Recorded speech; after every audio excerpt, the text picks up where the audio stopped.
Hello, so today I'm going to talk to you a little bit about growing intensively in the garden and how to get the most out of a really small area.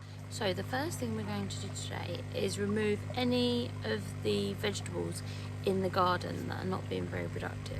So let's go. So there's certain vegetables like here that have seen better days. We are all finished with these ones. They're not doing anything, they're just taking up room. So that's one space that's now been freed up. So we're going to just go around and do that and get rid of anything that's started to go to seed or anything that's just not worth the space it is taking up. And we got into weed.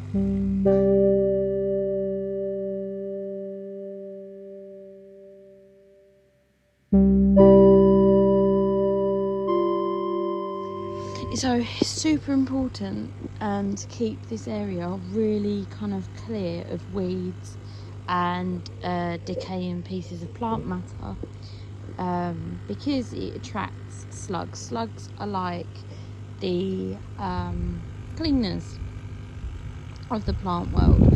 So they're actually meant to come in here and take away anything that's rotting down, so that the nutrients is being recycled back into the soil.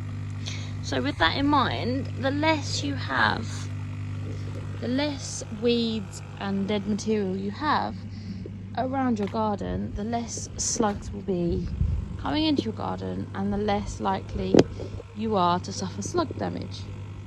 And then of course having your pots just randomly over here doesn't help, so don't be messy.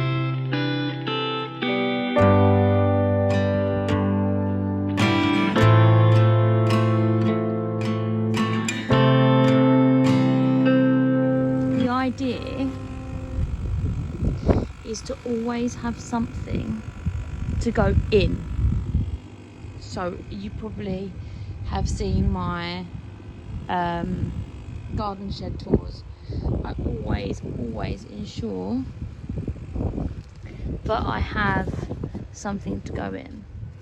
Another tip to get the best out of your harvest is to harvest when it's ready.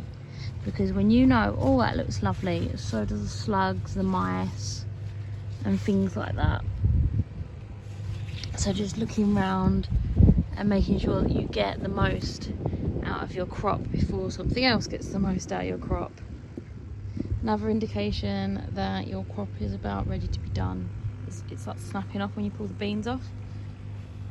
I'm not pulling them off any more than I would normally, and if they start coming off, then that's an indication. But like I said, I've already got the replacement of these beans ready to go.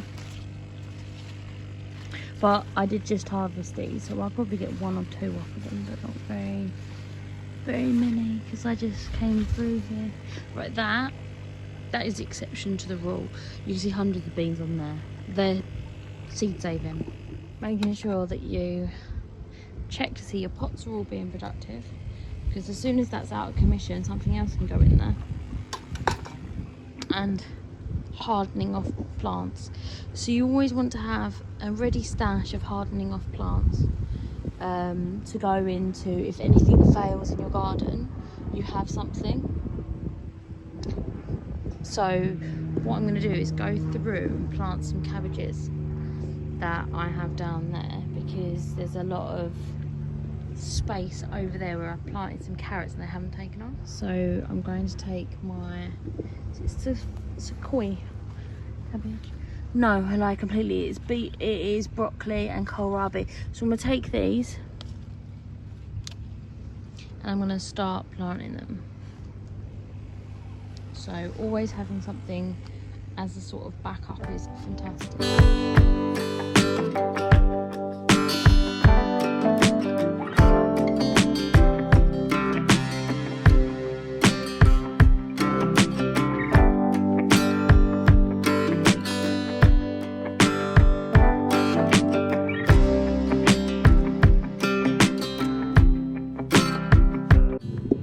So you can see how a very unproductive spot can become very, very productive because you've pulled out or something hasn't taken off. Always have a backup plan.